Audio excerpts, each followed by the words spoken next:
Ang kwentong ito ay hango sa totoong buhay. Mula ito sa isa nating kabayan na itago na lang natin sa pangalang Jimuel. Walang eksaktong taon, syudad ng Maynila. Pagala-gala sa lansangan itong si Jimuel. Simula pagkabata mag-isa nang kumakayod para sa sarili. Kapwa nakulong ang mga magulang dahil sa ilegal na droga.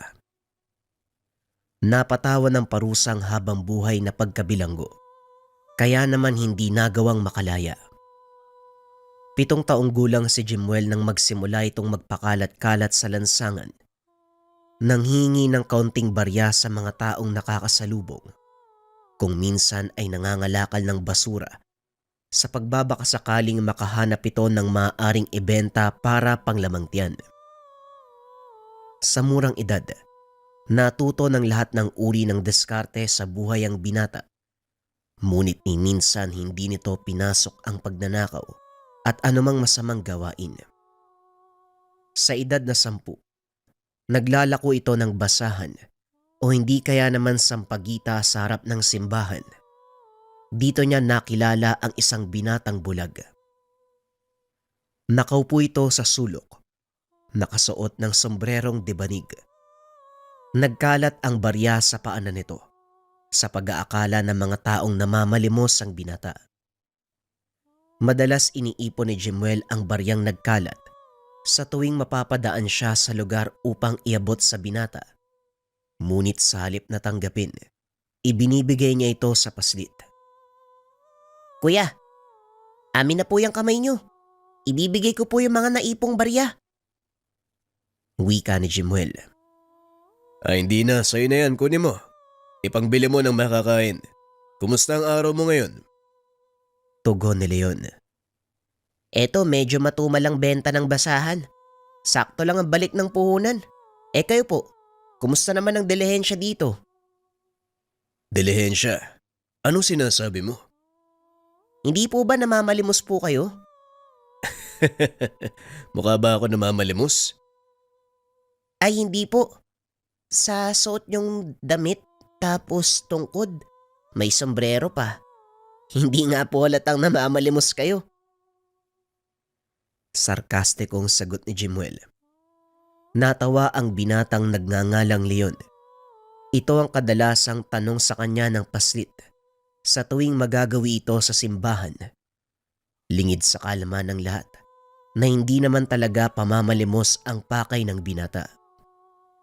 Alam mo, Jimuel, maraming barya na ako naipon. Bakit hindi ka muna bumili ng makakain natin? Wika ni Leon. Dali-daling tumayo ang binata at naghanap ng makakain. Ngunit pagbalik nito, wala na si Leon. "Pambihirang patis. Saan nagpunta yung bulag na yun?" Sa kabilang dako naman, naglalakad si Leon sa kalsada sa likod ng simbahan. Wala masyadong tao roon at kadalasang pugad ng mga magnanakaw at kriminal. Sa tuwing makikita ng mga tao doon ang binata, kagad umaalis ang mga ito.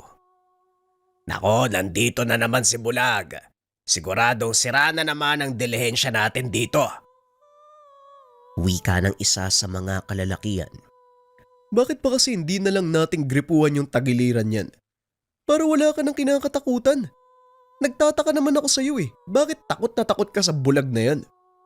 Hindi mo alam kung anong kayang gawin ng bulag na yan. Kaya wag mo nang subukan. Tignan natin kung ano yung magagawa ng bulag na yan dito sa Batanggenyo ko. Naglabas ng patalim ang isa sa mga kalalakian at sinalubong si Leon. Inandayan niya ito ng saksak. Ngunit laking gulat nang biglang hawakan ng binata ang dulo ng patalim.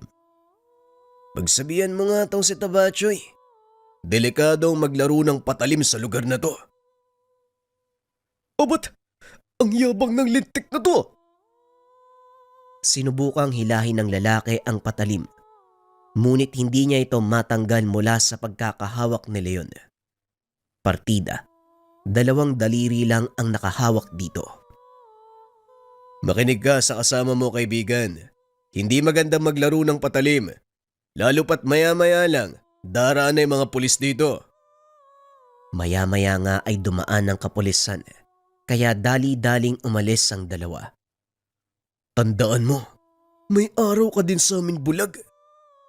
Huwag mo nang pangarapin na magkita pa tayo dahil hindi mo magugustuhan kapag nangyari yun. O Leon, ano bang ginawa ng dalawang yun? Mukhang nagkainitan na naman kayo ng kasama ni Pekto ah. Wika ni Nato, kaibigang pulis ni Leon. Oo nga Nato, hindi ko ba alam kung bakit ang hilig nila maglaro ng patalim sa bahaging ito ng Maynila? Ganon talaga dito, kaya ikaw mag-iingat ka. Ano, kumusta? Ayos lang. Pakitignan mo nga yung batang si Jemuel doon sa tambakan ng sirang sasakyan. Binigyan ko ng barya yun eh. Siguradong kumain na rin yun. Ako nang bahala. Pero bakit ba ayaw mong isama yung batang yun sa inyo? Gusto ko naman pero hindi pwede na to. Alam mo naman ang uri ng buhay na meron ako, hindi ba? Malalagay lang sa peligro ang buhay niya. Ikaw bakit hindi mo tulungan? Alam mong kakapasok ko lang bilang pulis eh. Gasino lang ang sinasahod namin. Kaya ko siyang bigyan ng bahay na masisilungan. Pero hindi ko maipapangako na masusuportahan ko ang mga pangailangan niya. At isa pa, sigurado ako mas gugustuhin niyang pag-alagala sa lansangan kaysa igugol yung oras niya sa pag-aaral. Naawa lang ako sa batang yun Nato. Hindi man lang natuto magbasa na maayos. Pero bilib din ako sa kanya pagdating sa pera ha. Magulang. Huwag ka nang magtaka sa mga bata ngayon. O siya, titignan ko na lang si Jemuel, mag-iingat ka. Salamat Nato. Ikaw din. Matagal nang magkaibigan si Nato at Leon. Parehong nagmula sa bayampunan. Nagsikap upang makapagtapos ng pag-aaral. Kapwa nangarap na maging pulis. Sa kasamaang palad, isang masamang biro ang dumating kay Leon. Nasabuyan ito ng kumukulong mantika sa mata na naging dahilan ng pagkabulag. Ngunit ganun pa man, hindi naging hadlang sa binata ang kapansanan. Hindi ito nagpakita ng anumang kahinaan. Sa halip, ginamit ito ang kapansanan upang palakasin ang ibang pandama. Maliban pa dito, isa ding antingero si Leon na may kaalaman sa mga dasal pangkumbate, depensa at poder. May ilang gamit din siyang nagbibigay ng pisikal na lakas, talas ng pangdama, pati na rin ng liksi. Sa tuwing makikipagtuos sa mga masasamang loob, ito ang naging adikay ni Leon simula nang mawala ang pag-asang makapagpulis. Nagpakalat-kalat ito sa lansangan, hindi para mamalimos, kundi para pigilan ang lumalalang krimen sa kinikilalang syudad. Ngunit maliban sa masasamang tao, madalas ding nakakaengkwentro ng binata ang mga aswang at mga taong may kaalaman sa aral ng kaliwa, kagaya ng mga mangkukulam at manlalason. Karamihan sa mga ito ay dayo mula sa probinsya at nais magpakilala ng kakayahan sa syudad para kumita ng pera. Pero hindi nakakalusot kay Leon ang mga ito. Dahil na rin sa kakayahang taglay, nagagawang matunto ng binata ang kanilang pinagtataguan. Sa katunayan, papunta ang binata sa isang maliit na kubo kung saan nagdadaos ng ritual ang isang mangkukulam. Naramdaman niya ito habang papasok sa eskinita, papunta sa bahay ng kanyang tinutuluyan. 2 katao lang ang naroon sa kubo. Nagulat ang mga ito nang biglang sipain ni Leon ang pintuan. Ano sa palagay mo ang ginagawa mo dito? Teka, kilala kita. Ikaw yun. Pasensya na. Hindi ko na ba itutuloy ang pinapagawa mo sa akin? Ayoko pagbabatay. Wika ng mangkukulam. Humingi ito ng paumanhin sa kanyang kliyente at dali-daling tumakbo palayo. Pero tinanggap mo na yung bayad. Bakit ka pa atras? Ibalik mo Ibalik mo yung pera ko! Huwag kang mag-alala. Hindi siya makakatakas. Pero gusto ko malaman mula sa'yo kung bakit ka lumapit sa kanya.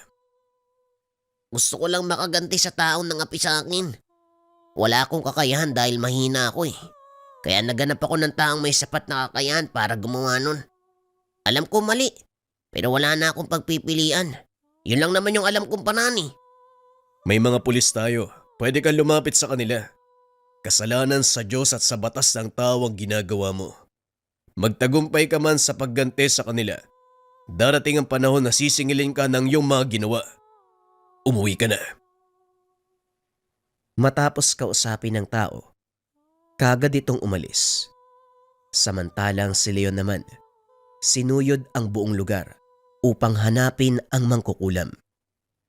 Kusa itong nagpakita sa kanya, nangakong hindi na muli pang tatanggap ng anumang trabaho mula sa mga taong naghahangad ng masama sa kapwa. Nagpasya din ito na umalis na sa lugar. Mas makakabuti siguro kung ititigil mo na ang paggamit ng kakayahan mo sa masama. Huwag mong hayaang lamunin ka ng pinagmulan nito.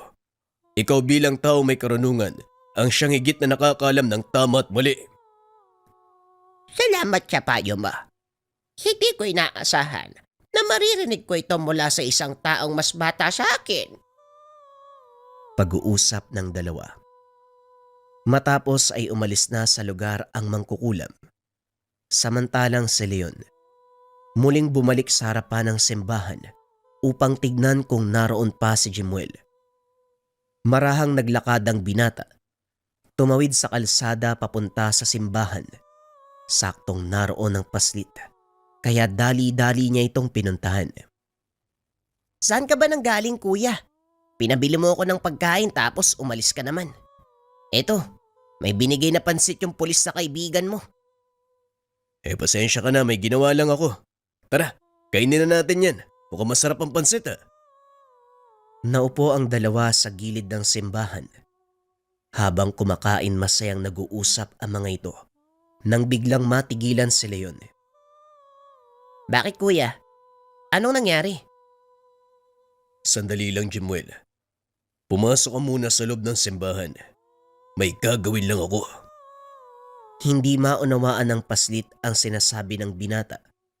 Ngunit sinunod nito ang sinabi ni Leon. Nakita ni Jimuel ang dalawang kalalakihan na palapit sa kanya. Tumayo si Leon. Hinawakan ng maigpit ang dalang baston.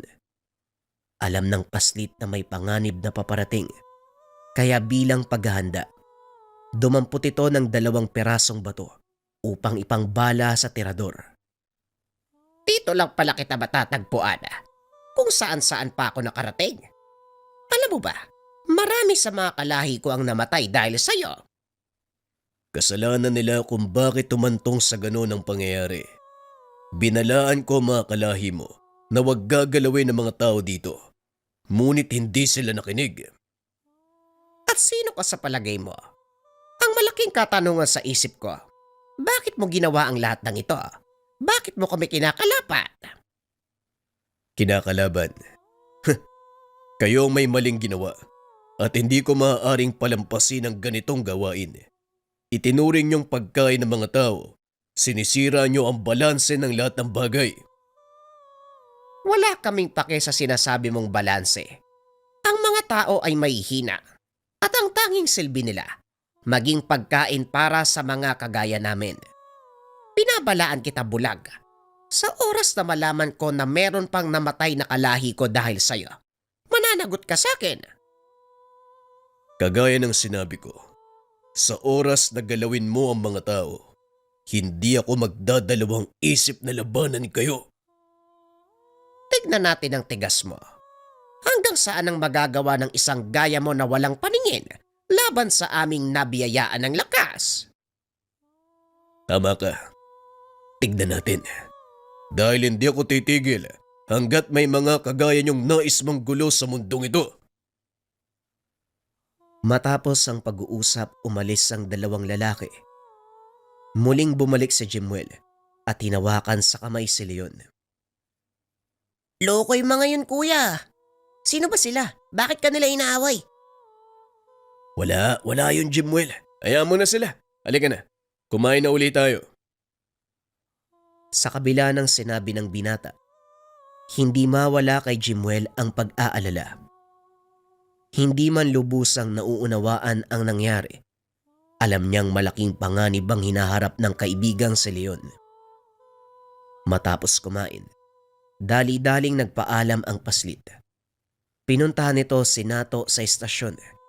Saktong palabas na din ang binata nang makasalubong nito si Jimuel. "O Jimuel, anong problema? Gabing-gabi na, bakit nandito ka pa?" Ano kasi, si Kuya Leon? Nilapitan ng dalawang lalaki. Pinagbantaan, kung hindi daw titigil sa ginagawa niyang pangingialam, magkakagulo daw. Ganun ba? Nasaan ang Kuya Leon mo? Siguro po naroon siya sa simbahan. Hindi pa po tapos yung misa sa gabi, kaya hindi pa yun umuwi. O sige, halika, puntahan natin. Dali-daling bumalik ang dalawa sa simbahan. Saktong patayo na si Leon. Nilapitan nito ni Nato at kinausap. "Leon, may sinabi sa akin si Jimuel. Anong nangyari dito kanina?" Ito talagang si Jimuel oh. Inabala mo pa ang kuya nato mo. Wala yun. Para ka namang bago ng bago. Mga maliit na grupo. Nandurukot sa syudad. Ay nako, yan na nga ba sinasabi ko eh. Mamaya niyan, magulat na lang ako nasa dyaryo ka na. Ayaw mo nun? Eh di sisikat ako. Puro ka naman biro eh. Ang mabuti pa, sumama ka na muna sa akin. Doon na kayo matulog ni Jimuel sa bahay. Naku, wag na, nakakaya naman sa'yo. Isa pa, dungis namin oh. Para namang hindi tayo nanggaling sa ganyan. Halika na, kunin mo na mga gamit mo. O Jimuel, sumama ka ha. Ayoko magpagala-gala ka sa lansangan nang wala ako. O sige po kuya. Sumama ang dalawa kay Nato. Pansamantalang nanatili sa tahanan. Huwag kayong mahiya. Gamitin niyo lahat ng gamit dito sa bahay. Jimuel, doon ka matulog sa isang kwarto. Wala namang gumagamit nun eh. Ikaw naman Leon, doon ka matulog sa dati mong kwarto. Dating kwarto, ibig sabihin. Dito ka nakatira, Kuya Leon? Oo. Nakatirang mo kung na yan dito, matigas lang ang ulo. Puno ng prinsipyo. Kaya piniling magpagala-gala sa lansangan kaysa manatili dito sa bahay. Bahay niyo? May sarili ka palang bahay, Kuya Leon. Bakit ka nanlilimos? O hindi ako nanlilimos ha. Mas gusto ko lang sa labas kasi marami ako naririnig kaysa dito. Napakatahimik, bulag na nga ako eh. Kaya gusto ko kahit papano, nagagamit ko naman yung tenga ko. Tama ka, Jimuel, may sariling bahay yan. Ibinigay ng mag-asawang umampon sa amin noon. Ano palang nangyari sa mga mata ni Kuya Leon? Bakit po siya nabulag? Napatingin si Nato kay Leon. Alam ng binata na masakit para sa kaibigan ang pangyayari na naging dahilan ng pagkawala ng paningin. Sige na, ayos lang. Ipaliwanag mo sa kanya kung ano nangyari. Kukulitin ka ng bubwit na yan. Sigurado ka ha? Pero bago yan, bakit hindi muna kayo magbihis? O Jimuel, may mga pinaglumaan akong damit doon sa kwarto. Gamitin mo na mga yon. Matapos mag-ayos ng sarili, naupo ang mga ito sa sala. Sinimulan ni Nato ang kwento. Ayon dito, nangyari ang aksidente ng mga huling buwan nila sa kolehiyo. Isang sasakyan ang nawala ng kontrol. Bumangga sa karitong nagtitinda ng fishball sa gilid ng daan. Saktong naroon si Nato at Leon. Dali-daling itinulak ni Leon ng kaibigan para makaiwas sa natapong kumukulong mantika. Sumaboy ito sa mukha ni Leon. Napuruhan ang kanyang mata. Dinala sa ospital ang binata. Hindi naman ganong kalala ang paso sa mukha nito. Sa katunayan, mabilis na bumalik sa dati ang kanyang balat. Ngunit ang masakit, nawala ng tuluyan ang kanyang paningin. Ako dapat ang nabulag, Jimuel, hindi ang Kuya Leon mo. Natono ka ba tapos na yun? Sa totoo lang, wala akong pinagsisisihan sa mga nangyari. Tignan mo kung nasan ka ngayon oh. Isang marangal na pulis na ginagampanan ng tungkulin sa Diyos at sa bayan. Mas karapat dapat ka sana, Leon. Pero may iba ako. Alam mo ba, Jimwell? May agimat si Kuya Leon mo? Agimat? Ano po yung agimat? Nato, sa palagay ko, hindi na dapat malaman pa ni Jimwell ang tungkol sa bagay na yan. Masyado pa siyang bata para maintindihan. Sa palagay ko, hindi, Leon. Matalinong bata si Jimwell. Alam kong maiintindihan niya ang lahat ng sasabihin ko. Oo nga naman kuya. Huwag ka na kasing kumontra. O sige, ako na magpapaliwanag para mas maunawaan mo ang sinasabi ng kuya nato mo. Ang agimat na tinutukoy niya, ang katapangan ko. Determinasyong magtagumpay sa buhay. Sa kahit ano pang pagsubok na pagdaanan. Yung lakas ng loob kong makipagsabayan sa mga normal na tao sa kabila ng pagiging bulag ko. Natahimik na lang si Nato. Dahil alam nito, ayaw sabihin ni Leon kahit kanino ang tungkol sa kanyang mga tangan. Nagpatuloy ang kwento ng tatlo hanggang sa makatulog na si Jimwell. Binuhat ito ni Nato papasok ng kwarto. Sa susunod na to, wag na wag kang magbabanggit ng tungkol sa mga tangan kong gamit kay Jimwell. Masyadong malikot ang isipan nun. Mamaya, kung ano pang maisipang gawin eh. Kung sa bagay. Pero bakit ka nga ba napasok sa mundo na maagimat, Leon? Alam mo ang pangarap ko na to. Siguro dahil na rin sa kagustuhan ko may sa katuparan yun. Nag-aral ako ng lihim na karunungan at sa tingin ko epektibo naman. Dahil kahit hindi ako nakakakita, nagagawa ko pa rin pagtanggol ang mga mahihina.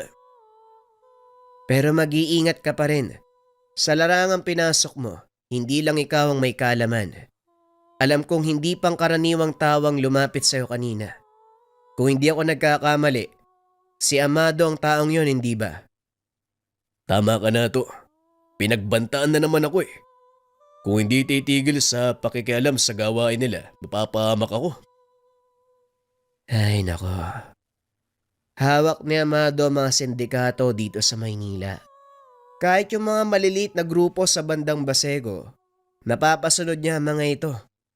Hindi lang dahil sa impluwensya, kundi sa kung anong kapangyarihan na meron siya. Ilang beses na namin nakaharap ang grupo ng Amado na yon. May sapalusang mga lintik, parang hindi tinatabla ng bala. Aswang si Amado at yung mga tauhan niya may kaalaman sa kaliwa. Nag-aaral pa lang ako, nakaharap ko na mga yun eh. Yung mga gamit na suot mo, sino ang nagbigay niyan? Hindi mo pa sinasabi sa akin ang tungkol dyan.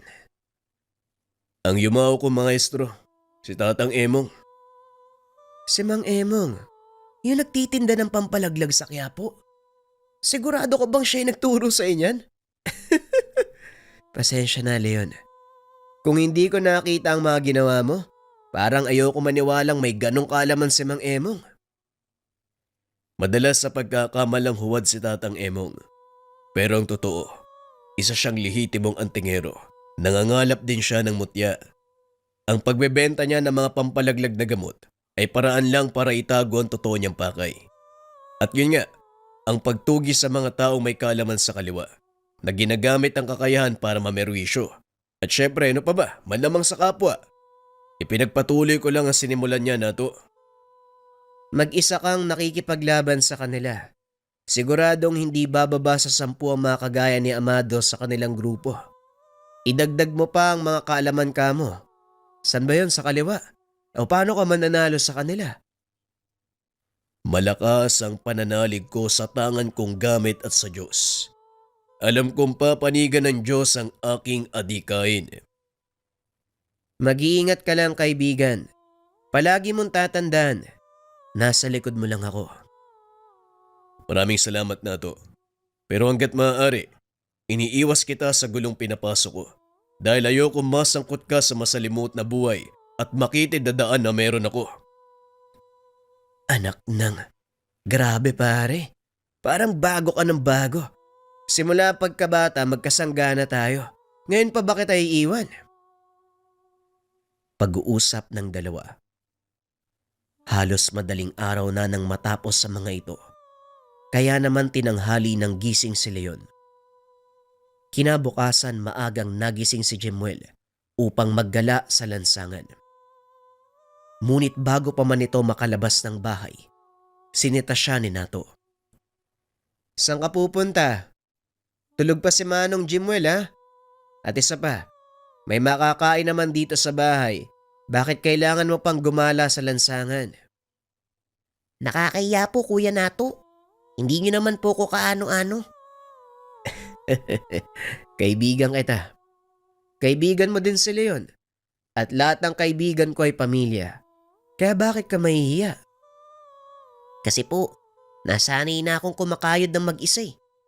Hindi inaasa ang sikmura sa ibang tao. Hindi po kasi ako sanay ng ganun, Kuya. Pues ngayon masanay ka na, Jemuel. Dahil simula sa araw na to, opisyal ka nang nakatira sa bahay ko. Kapatid na kita simula ngayon. Simula din sa araw na to, may matatawag ka ng tahanan. Kaya huwag ka nang mag-isip na lumayas ha. Kahit bulag ako, hahanapin kita. Maliwanag? Parang may magagawa pa ako, aba. Pero seryoso, salamat po sa inyong dalawa. Hindi ko man nakasama ang mga magulang ko pero nandyan naman po kayo. Nagsisilbing kuya ko. Pangako, pipilitin ko mamuhay ng marangal para maging mabuti kagaya mo, Kuya Nato. At sisikapin kong gumawa ng tama palagi para maging kahangahangang tao kagaya mo, Kuya Leon. Matutupad mo lang ang mga pangako mo kung mag-aaral ka ng mabuti. Pwede po bang iba na lang yung gawin ko? Nahihiya na akong pumasok sa eskwela, ang tanda ko na eh. Hindi pa huli ang lahat, Jemuel. Nasa pang-4 na baitang ka pa lang. Tamang-tama lang ang edad mo sa antas na yan. Ganun po ba? Eh sino naman yung gagastos para sa akin? Ako nang bahala doon. Ang kailangan mo lang gawin ay ayusin ang pag-aaral at siguraduhin magkakaroon ng mataas na marka. 2 buwan lang, matatapos na ang klase. Sa susunod na pasukan mag-aaral ka na, maliwanag? Opo, maliwanag po, Kuya Nato. Masaya si Jemuel dahil sa wakas magkakaroon ng pagkakataong makapag-aral. Palagi na rin siyang sumasama kay Leon para kahit papano merong alalay. Kaso nga lang sa hindi inaasahang pagkakataon, habang nasa paradahan ng jeep, nilapitan ng hindi kilalang lalaki ang paslit. Tinutukan ng patalim, dinala kung saan. Piniringan ng mga ito si Jemuel, kaya hindi nalaman ng paslit ang kinaroroonan. Ngunit nakilala nito ang boses ng isa sa mga dumukot sa kanya. Tignan natin kung hindi pa magtanda ang bulag na yon. Hawak natin ang kapatid niya. Paano naman tayo mahanap ng taong yun? Eh bulag naman siya. Tugon ni Munding, kasamahan ni Amado. Hindi mo kilala ang taong yon, Munding.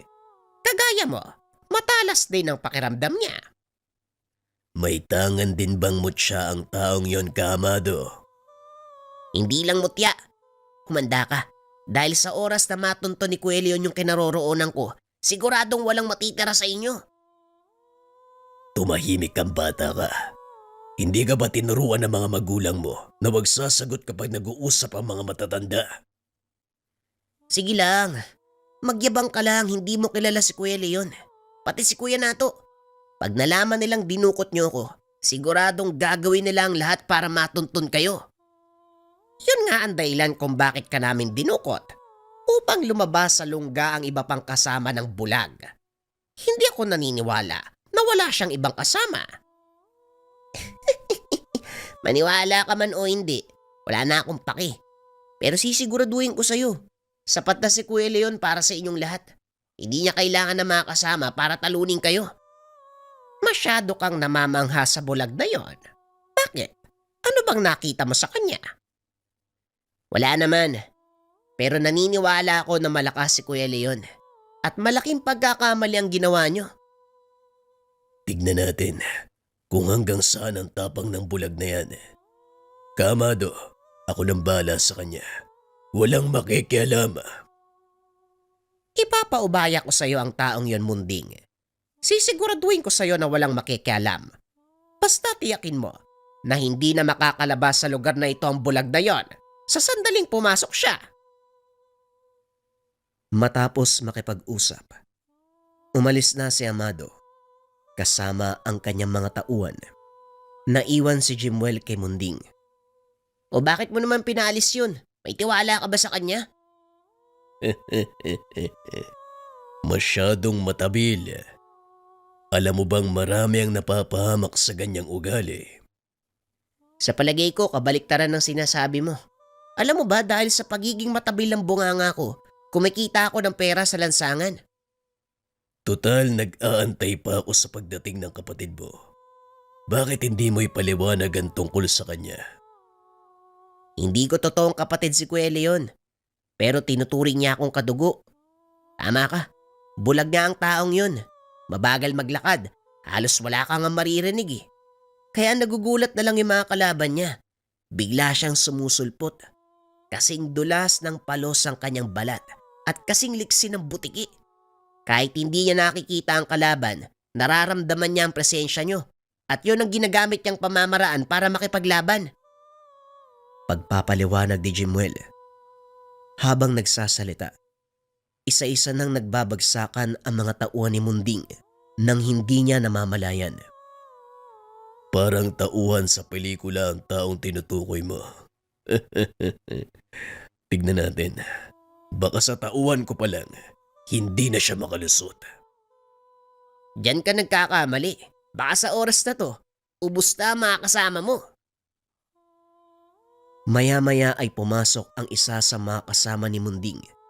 Balina ang braso, lamog ang muka. Anong nangyari? Bakit ganyan ang itsura mo? Hindi na nakapagsalita ang tauhan dahil tuluyan na itong bumagsak. Binalaan ko na kayo eh. Malaking pagkakamali ang ginawa niyong pagdukot sa akin. Tumahimik ka. Mga kasama, tignan niyo kung sino ang nasa labas ng tahanan. Dali-daling lumabas ng kwarto ang mga tauhan ni Munding. Ngunit nagsipagtalsikan ang mga ito papasok. Jimwell, ano bang ginagawa mo dito? Nakarating ka pa sa lugar na to. Eh kasi naligaw po ko Kuya Leon eh, pasensya na ha. Uy Kumag, ayan na yung hinahanap niyo. Ano ko ngayon? Ikaw pala ang sinasabi ni Kamado. Paano mong natalo mga tauhan ko? Nasa na mga kasama mo? Hindi ko kailangan sagutin ang tanong mo. Pakawalan mo ang kapatid ko at bibigyan kita ng pagkakataon. Huwag mo sanang sayangin. Hindi isang bulag ang mag-uutos ng dapat kong gawin. Walang pagdadalawang isip na sumugod si Munding. Ngunit sinalubong ni Leon ang kanyang suntok gamit ang hawak na baston. Ito ba ang gusto mong mangyari? Oo, ito ang gusto kong mangyari. Gusto kong patayin ka gamit ang kakayahan ko. Patayin ako? Mukhang malabong mangyari ang bagay na yan. Kung magagawa mo akong hawakan, may posibilidad na manalo ka. Pero kung hindi, pasensya na. Dahil hindi ko hahayaang takasan mo ang ginawa mo kay Jimwell. Hindi ba sinabi ko na sa'yo?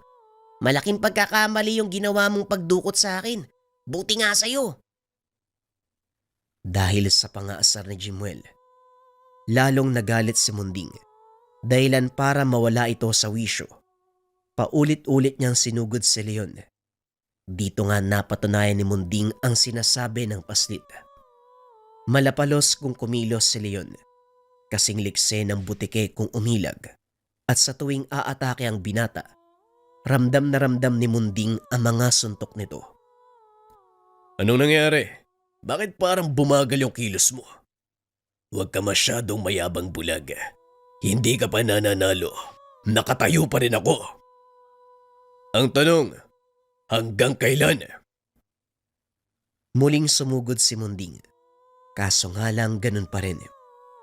Hindi nito magawang tamaan si Leon hanggang sa tuluyang bumagsak ang katawan nito dahil sa pagod. Hindi ko alam kung ano ang dahilan nyo kung bakit pumanig ka kay Amado. Alam mong hindi siya gagawa ng mabuti. Sinayang mo ang kakayahang ibinigay sa'yo. Hindi ako nanghihinayang dahil sa unang pagkakataon nagkaroon ng saysay ang buhay ko at si Amado ang nagbigay ng saysay. Maling tao ang sinamahan mo. Kailanman, hindi ka aya-aya sa paningin ng Diyos ang paggamit ng kakayahan na binigay niya sa masama. Isa sa misyon kong pigilan ng mga taong kagaya mo, kahit ano pa ang dahilan. Hindi ko na mababawi ang mga nagawa ko at handa akong tanggapin ang anumang parusa sa mga kasalanang ginawa ko.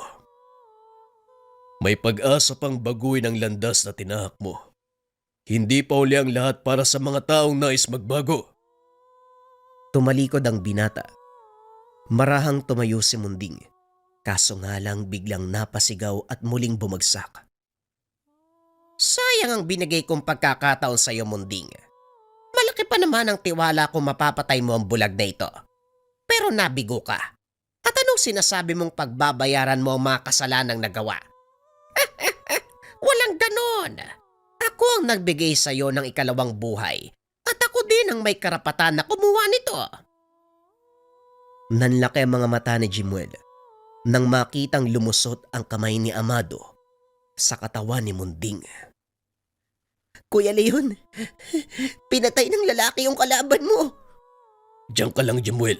Huwag kang aalis. Tama, huwag kang aalis. Para mas madali sa aking makasama ang kainin kayo. Naglabasan sa paligid ang malaking aso. Umangil ang mga ito habang marahang naglalakad papunta kay Jimuel. Laking gulat ni Amado nang biglang mawala ang binata, muling lumitaw sa tabi ng paslit. Hinawakan nito ng dalawang kamay ang dalang tungkod at binunot. Sa kabila ng nakakatakot na kalagayan, nagawa pang mamangha ni Jimuel, lalo na nang bunutin ni Leon ang mahabang patalim na nakatago sa tungkod. Ang ganda ng espada ni Kuya Leon. Saan po galing yan? Hindi to ang panahon para sa tanong mo, Jemuel. Pag sinabi kong takbo, tumakbo ka. Diyan ako magaling, Kuya Leon. Pero paano tong malalaking aso? Ako nang bahala sa kanila. Sa oras na magkaroon ka ng pagkakataon, tumakbo ka. Huwag ka nang lumingon. O sige, Kuya. Sinugod ni Leon ang mga nilalang, isa-isang pinagpapapatay. Nang makahanap ng pagkakataon, mabilis sa tumakbo si Jimuel palabas ng bahay. Saktong paglabas nito, dumating naman ang grupo ni Nato. Anong nangyari, Jimuel? Nasaan si Leon? Nandun pa po siya sa loob ng malaking bahay. Ang dami ng kalaban niyang aso. Aso? Anong aso? Hindi ko po alam pero kailangan niya ng tulong sa loob. Umalis ka na dito, ako nang bahala. Mga kasama, siguraduhin yung ligtas na makakalis ang batang to.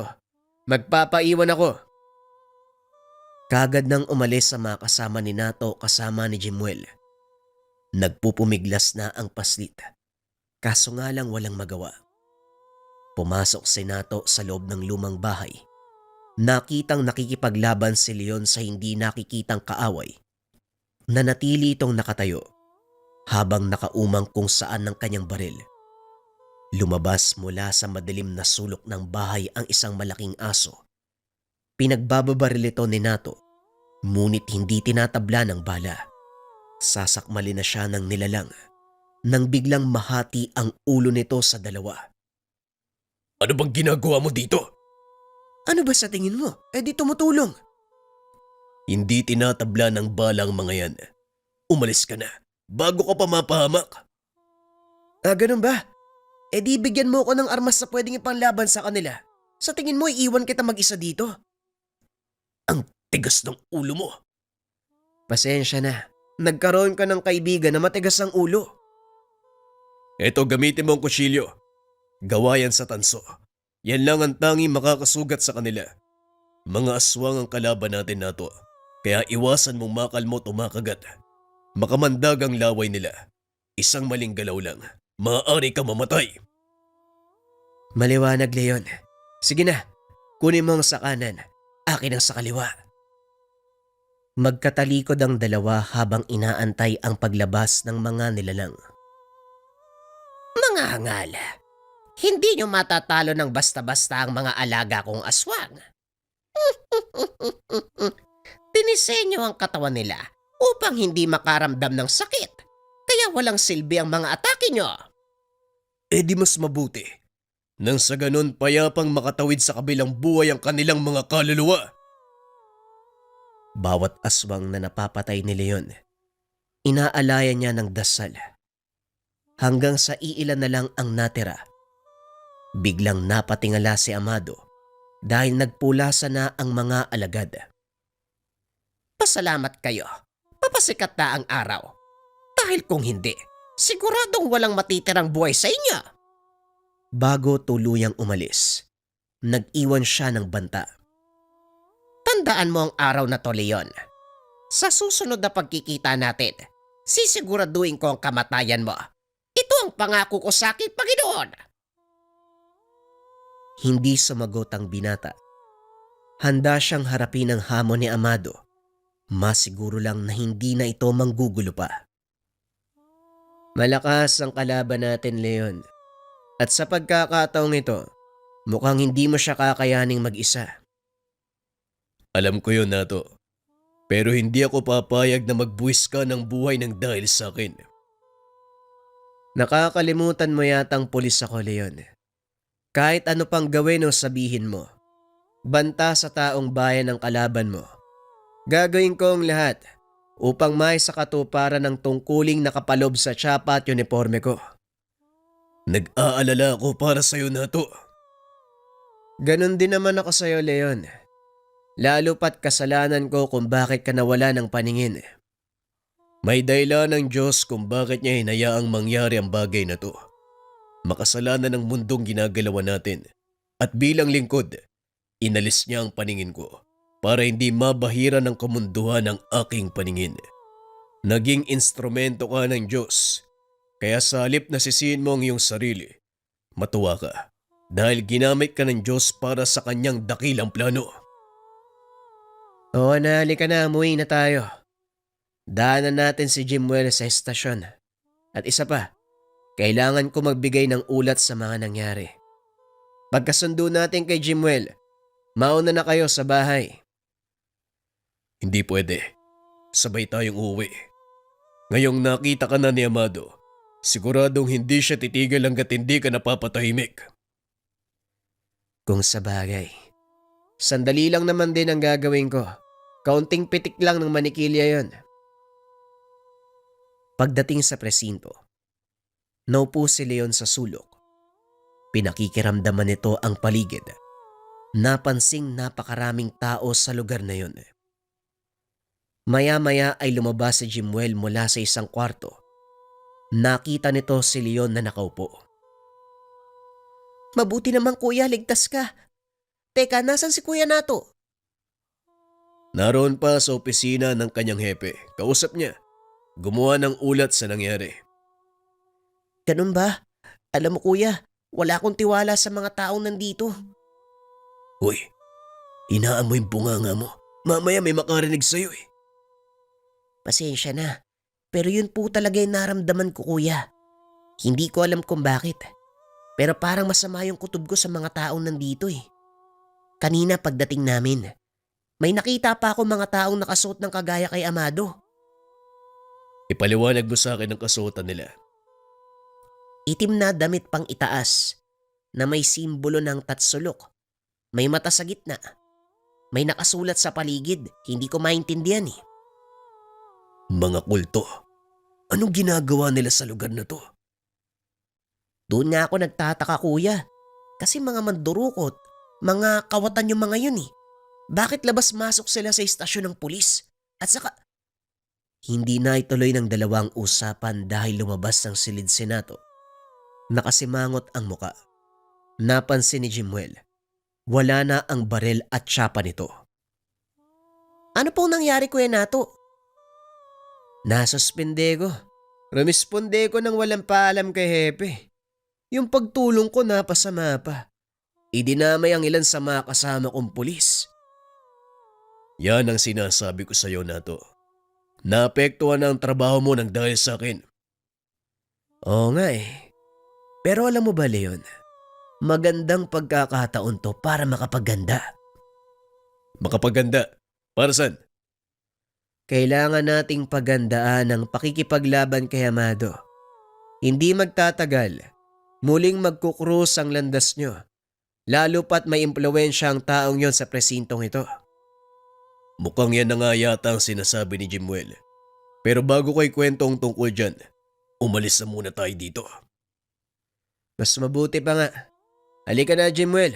Nagugutom na ako eh. Bago umuwi, kumain ang mga ito sa labas. Alam ni Leon na maaari silang sundan ng mga tauhan ni Amado, kaya naging maingat ito. Pagdating sa kanilang tahanan, nanatili si Leon sa labas ng bahay para magbantay. Pumasok ka na, Leon. Hindi sila basta makakapasok sa tahanan. Hindi ka nakakasiguro, Nato. Alam ko ang ugali ng mga aswang.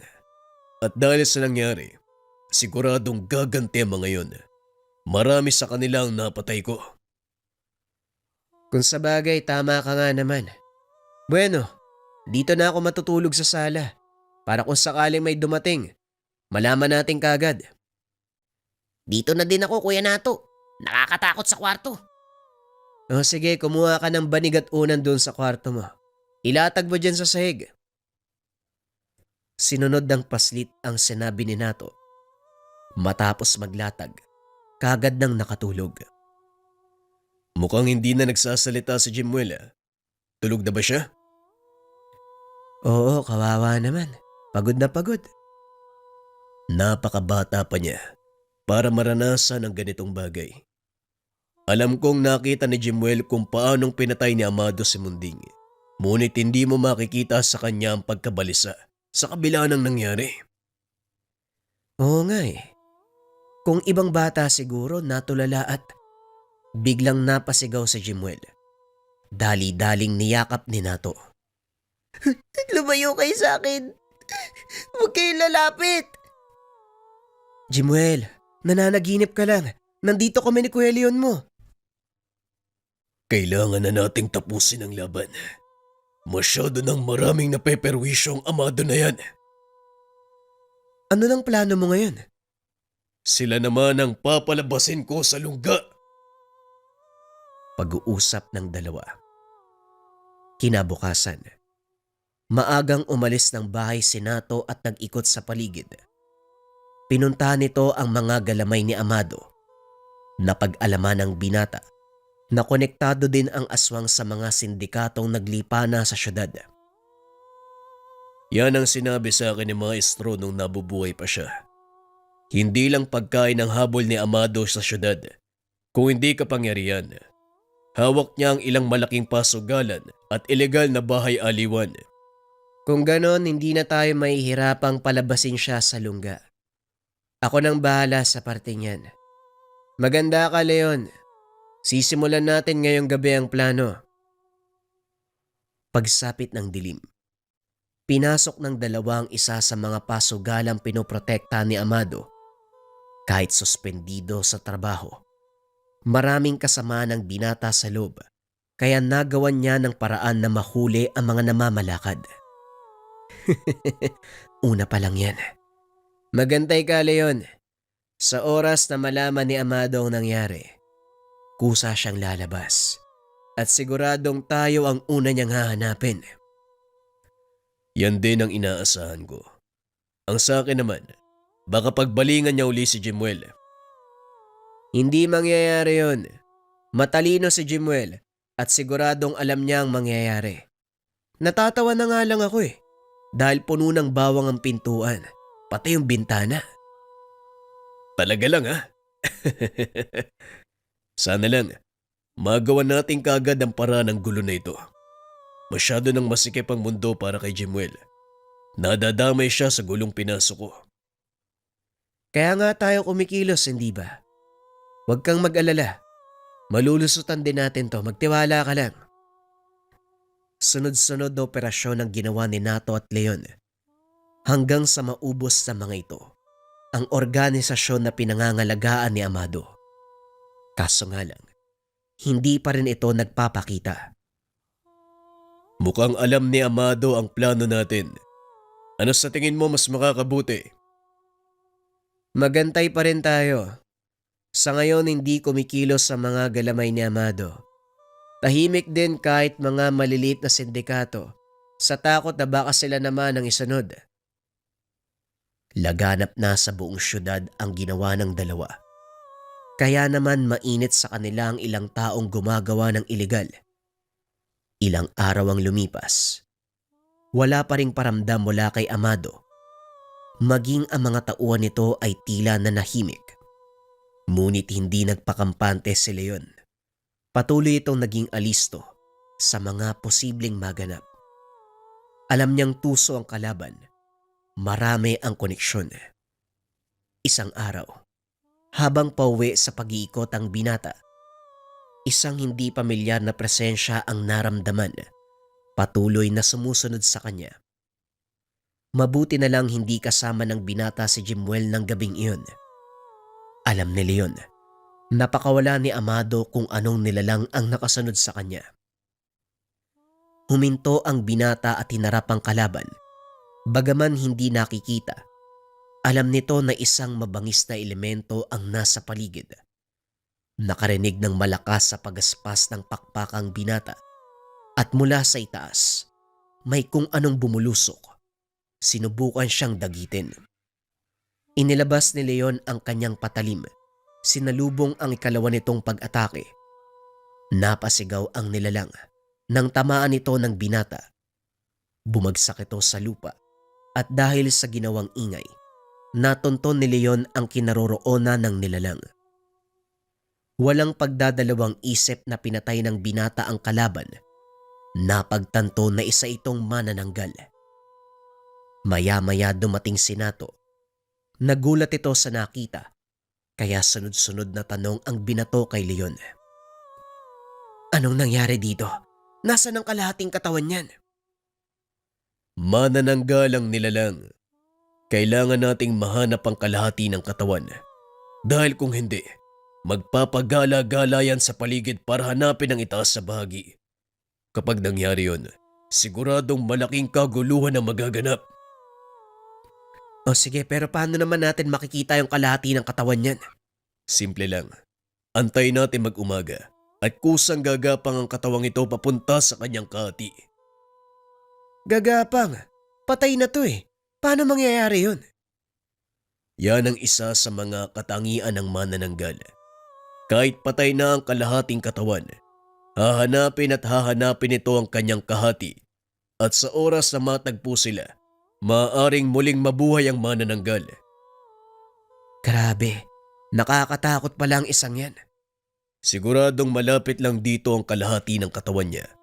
Hindi sasalakay ang manananggal sa malayo. Inantay ng dalawang binata ang pagsikat ng araw. Ngunit sa halip na gumapang ang katawan ng manananggal, isa pang nilalang ang nagpakita. Mabilis itong hinablot. Naku, naloko na, hindi ko na malayan. Malaking aso yung dumaan eh. Kinuha yung patay na katawan. Ayos lang. Ang totoo, inaasahan ko na mangyayari ang ganito. Ngayon, sundan natin ang bakas ng nilalang. Dahil siguradong dadalhin niya ang katawan ng manananggal sa kinaroroonan ni Amado. Natunto ng mga ito ang bakas ng malaking aso papunta sa saradong pabrika ng goma, hindi kalayuan sa syudad. Sinuyod ng dalawa ang paligid. Hindi nagtagal natagpuan ng mga ito ang grupo ni Amado. Mabuti naman at nakarating na kayo. Sinasabi ko na nga ba, kayo ang may gawa ng pagkamatay ng ilan sa mga kasama ko. Lalo mo lang dinadagdagan ng pagkakasala mo sa akin, bulag. Gaya ng sinabi ko, hindi kita hahayaang magtagumpay, Amado. Dahil kung mangyari yon, parang binigo ko ang maestro ko at ang Diyos. Diyos! Huwag mong gawing dahilan ng sinasabi mong Diyos. Dahil ang katotohanan, ginagawa mo ito dahil wala kang paglagyan ng galit mo sa pagkawala ng paningin mo. Hindi totoo ang sinasabi mo. Oo, may nawala sa akin. Pero alam kong may dumating. At yon ang pinangangalagaan ko. Handa akong ibuwis ang sarili kong buhay para dito. Puro kadahilan. Bakit hindi natin tapusin ang laban? Yan mismo ang dahilan kung bakit ako nandito. Binunot ng binata ang kanyang patalim. Walang pagdadalawang isip na sinugod si Amado. Sinalubong ito ng kalaban. Sinangga ni Amado ang mga atake ni Leon gamit ang kanyang braso. Masyadong matigas ang nakabalot na buhok sa braso nito. Kaya naman nahirapan si Leon. Kinalmot nito ang binata. Ngunit dumulas lang sa balat ni Leon ang kuko. Pasensya ka na. Nakalimutan kong sabihin na may tangan ako na mutya ng hunyango. Kaya kong gayahin ang anumang bagay na madikit sa balat ko. At sa pagkakataong ito, ang malakas mong depensa. Wala ko pake. Kumanda ka dahil hindi kita bubuhayin. Gaya ng sinabi ko, yun din ang pakay ko. Muling nagsalpukan ng dalawa. Samantalang si Nato naman, nakikipagbuno sa ilang tauhan ni Amado. Marami na ang napabagsak gamit ang ibinigay na punyal ni Leon. Iilan na lang ang natitira sa inyo. Sigurado ba kayong itutuloy pa natin to? Wika ni Nato. Ngunit wala ni isa sa mga kalaban ang may planong umatras. Muling sumugod ang mga ito. Sa pagkakataong iyon ay nakalmot si Nato. Nadali ako, Leon. Mag-iingat ka. Matalas ang kuko ng mga ito. Anong nangyari na to? Nakalmot ako pero ayos lang. Malayo sa bituka. Kaya ko pang lumaban. Nagpatuloy ang labanan. Habang si Leon, patuloy na pinakikiramdaman si Amado. Pasulpot-sulpot ng pagsalakay. Dahil hindi nito kakayanin si Leon sa harapang laban. Sa pag-aakalang nakakalamang na siya, muling sumugod si Amado. Ngunit lingid sa kalaman ng aswang na nahulog siya sa patibong ni Leon. Malakas sa suntok ang ibinigay ni Amado. Ngunit laking gulat nito nang biglang saluhin ng binata ang kanyang kamao. Kinagat sa bibig ang hawak na patalim. Sinakalang kalaban. Ilang beses itong hinampas sa sahig si Amado. Itinapon sa tumpok ng mga sirang gamit. Hindi pa man nakakatayo ang kalaban, nasa harapan na nito si Leon. Tinarak ng binata ang hawak na patalim na naging dahilan ng agarang pangihina. Ano bang inaantay mo? Bakit hindi mo ko tapusin? Darating tayo sa puntong yan. Pero bago kita patayin, nais kong tanggapin mo ang pagpapala ng Diyos. Tumawid ka ng mapayapa. Binunot ng binata ang patalim. Pinugutan ng ulo ang kalaban. Dahan-dahang bumagsak ang katawan nito. Hanggang sa tuluyang natunaw. Lumipad kasama ng mahinang hangin. Nagsipagpulasa na din ang ilan pang mga aswang. Naupo na lang si Nato habang iniinda ang sugat sa binti. Kagad namang dinaluhan ni Leon. Walang anuman ang sugat na yan. Huwag ka mag-alala, hindi ka mamamatay. Nasabi ito ni Leon sa pamamagitan lang ng paglapat ng palad sa sugat. Inakay nito si Nato na noon ay tawang-tawa sa sarili. Tignan mo nga naman, kung sino pa ang bulag, siya pa yung umaakay sa akin. Ganun talaga. Hindi naman sa lahat ng panahon, ikaw ang aakay sa may kapansanan. Halika na nga, umuwi na tayo. Nag-aantay si Jemuel, oh. Matapos ang kaganapan, hindi na muling nagpakita ang mga aswang. Nagkaroon ng kapayapaan sa syudad. Si Nato naman ay nakabalik sa pagkapulis dahil napatunayang mga kasapi ng sindikato ang kanilang napatay. Si Jemuel, patuloy sa pag-aaral at sa paglipas sa mga taon, tuluyang nakapagtapos ng kolehiyo ang binatang si Jimuel. Utang nito ang lahat sa 2 taong itinuring siyang kapatid.